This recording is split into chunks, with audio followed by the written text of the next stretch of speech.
प्रिय छात्रगण, नमो नमः। संस्कृत साहित्य में कालिदास का उच्चतम स्थान है। आज उन्हीं से संबंधित अनुच्छेद करवाने जा रही हूँ, जो अपठित अनुच्छेदा का पहला प्रश्न है। देखते हैं।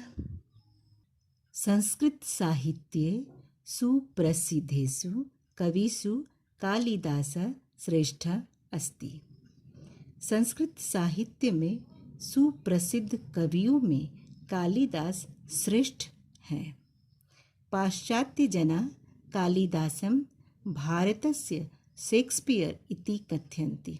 पश्चिम के लोग कालिदास को भारत का शेक्सपियर ऐसा कहते हैं।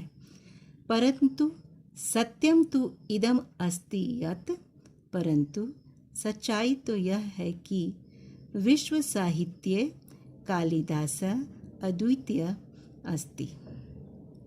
परंतु सच्चाई तो यह है कि विश्व साहित्य में कालिदास अद्वितीय है, अर्थात जिसकी तुलना किसी से न किया जा सके, उनके जैसा कोई न हो, उसे कहते हैं अद्वितीय। तस्य साहित्यम तु सर्वथा अनुपमेयम्, उनका साहित्य तो सब तरीके से अनोखा है, अनुपम है। तस्य अभिज्ञान शाकुंतलम नाटकम विश्व साहित्यस्य सर्वोत्तम नाटकम अस्ति। उनका अभिज्ञान शाकुंतलम नाटक विश्व साहित्य का सर्वोत्तम, सबसे उत्तम नाटक है। एक पदेन उत्तरत, अर्थात एक शब्द में उत्तर दो। कः श्रेष्ठ कवि अस्ति, आंसर क्या होगा? कालिदासः।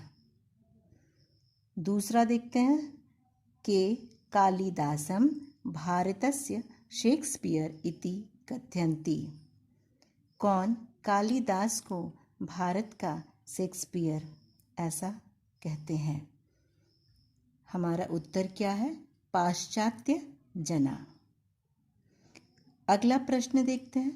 पूर्ण वाक्येन उत्तरत, पूरे वाक्य में उत्तर देना है। एक सेंटेंस तुम्हें लिखना है।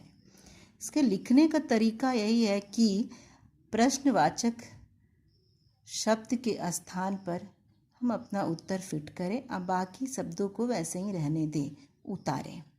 ठीक है, तो देखो मैंने कैसे लिखा है। कालिदासस्य साहित्यम कीदृशम अस्ति, कालिदास का साहित्य कैसा है? कालिदासस्य साहित्यम अनुपमेयम अस्ति, अनुपम है। ठीक है, अगला देखते हैं। निर्देशानुसारम उत्तरत, अब जैसा निर्देश दिया गया है इन 4 प्रश्नों में, पहला, दूसरा, तीसरा, चौथा, वैसे ही तुम्हें उत्तर देना है। अस्ति इति क्रियापदस्य किम कर्तृपदम अत्र प्रयुक्तम। अस्ति, इस क्रियापद का कर्तृपद क्या है? कर्ता क्रिया मैच को याद करो। ठीक है, तो अस्ति एक वचन है, प्रथम पुरुष है, तो हम क्या लिखेंगे उसके अनुसार? कालिदास, अर्थात घ हमारा उत्तर है अंतिम वाला। दूसरे प्रश्न में आते हैं।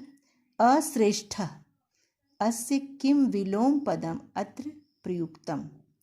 अश्रेष्ठ शब्द जो है, इसका क्या विलोम पद यहाँ पर प्रयुक्त किया गया है? तो श्रेष्ठ, इसका उत्तर भी घ होगा। तीसरे वाले में आते हैं। तस्य साहित्यम तु सर्वथा अनुपमेयम अस्मिन् वाक्ये किम अव्यय पदम प्रयुक्तम। देखो इसमें अव्यय कौन सा है? तु सर्वथा, ख। हमारा उत्तर क्या है? ख। चौथे में आते हैं। नाटकम अस्य किम विशेषण पदम अत्र प्रयुक्तम। विशेषण पदम क्या होता है? विशेषण जो संज्ञा या सर्वनाम की विशेषता बताए, तो नाटकम की विशेषता यहाँ पे क्या थी? सर्वोत्तमम। ठीक है, तो क्या होगा उत्तर हमारा? घ, सर्वोत्तमम। इसे कॉपी में करने की आवश्यकता नहीं है, किताब में ही करोगे। धन्यवाद बच्चों।